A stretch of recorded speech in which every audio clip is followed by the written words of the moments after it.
ప్రాణాలను త్యాగం చేసి సాధించుకున్న కార్మిక హక్కులను మోడీ సర్కార్ హరించి వేస్తోందని 44 కార్మిక చట్టాలను 4 కోడ్లుగా విభజించడాన్ని వ్యతిరేకిస్తూ కార్మిక లోకం కన్నెర చేసింది.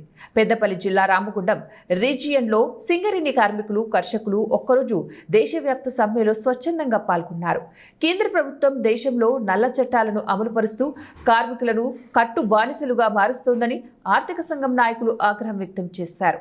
పోరాడి సాధించుకున్న 8 గంటల పని విధానాన్ని రద్దు చేసే కుట్ర జరుగుతోందని వారు అసహనం వ్యక్తం చేశారు.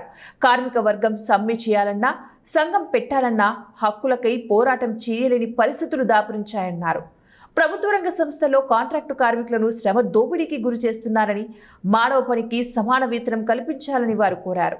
దేశంలోని ప్రభుత్వ రంగ సంస్థలను ప్రధాని మోదీ కార్పొరేట్ సంస్థలకు కారు చౌకగా కట్టబెడుతున్నారని నాయకులు విమర్శించారు.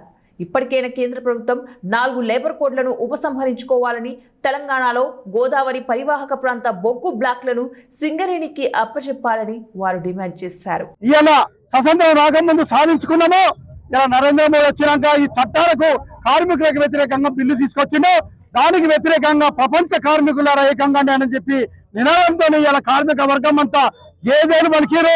నరేంద్ర మోడీ ఇలా నీవు ఏదైతే బిల్లు తీసుకొచ్చావో దాన్ని వాపసు తీసుకొచ్చేదాకా కార్మికులు కన్నెర చేస్తే, కర్షకులు తిరుగుబాటు చేస్తే ఏ ప్రభుత్వం కూడా బతికి బట్టగట్టలేదు. కాబట్టి ఖబర్దారు ఇలా బీజేపీ ప్రభుత్వం ద్వారా. ఎందుకంటే కష్టపడి ఇలా కార్మిక చట్టాలు తీసుకొచ్చినందుకు ఇలా మీ బీజేపీ ప్రభుత్వం 12 అగ్రిమెంట్ చేసుకున్నటువంటి కూడా ఇలా ఈ నాశనం చేసినందుకు మీరు తగిన మూల్యం చెల్లించుకుంటారు. సింగరేణి కార్మికులతో ఎవరు పెట్టుకున్నా, రైతులతో ఎవరు పెట్టుకున్నా ఏ ప్రభుత్వం నిలబడలేదు. అందులో పనిచేస్తున్న కార్మికుల హక్కులు ఎట్లా తీయాలని ఇవాళ పారిశ్రామికవేత్తకు అనుకూలంగా చట్టాలని మార్చి కార్మికుల్ని, కార్మిక సంఘాలని నిర్వీర్యం చేసి ఇలా మొత్తం టోటల్ గా కారు చౌకగా ప్రభుత్వ రంగ సంస్థలు నిర్వీర్యం చేస్తూ ఉన్నారు. ఎక్కడ మీరు ఇచ్చిండ్రు? రైల్వే మీరు ఇచ్చిండ్రా, ఎయిర్పోర్ట్ మీరు ఇచ్చిండ్రా, స్టీల్ మీరు ఇచ్చిండ్రా, బిఎస్ఎల్ మీరు ఇచ్చిండ్రా, ఆఖరికి వస్తే 1000 కోట్ల లాభాలు వచ్చే ఎల్ఐసి కూడా మిగిలిపోతుంది. బ్యాంకింగ్ వ్యవస్థని అంటే టోటల్ కోల్ ఇండియాని మొత్తం కూడా లాభాలు వచ్చేవాటి ఎవరమ్ము అంటారు మిమ్మల్ని. అందుకనే బీజేపీ ప్రభుత్వానికి మేము కార్మిక వర్గంగా బొగ్గని కార్మికులకు హెచ్చరిక చేస్తున్నాం. వెంటనే మీరు ఉపసంహరించుకోండి. సింగరేణిలో మొత్తం తెలంగాణలో బొగ్గు బలని తెలంగాణకి కేటాయించాలని చెప్పి జేఏసీ పక్షాన మేము సిఐటి పక్షాన కూడా డిమాండ్ చేస్తా ఉన్నాం. తెలంగాణ అతిపెద్ద పరిశ్రమ సింగరేణి ఇవాళ కొన్ని వేల మందికి ఉపాధిగా అందిస్తున్న సంస్థని నిర్వీర్యం చేయని చెప్పి ఇలా ప్రైవేటులకు రావడానికి కోసం టెండర్ ద్వారా పిలుస్తా ఉన్నారు. దేనికోసమని అడుగుతున్నాం.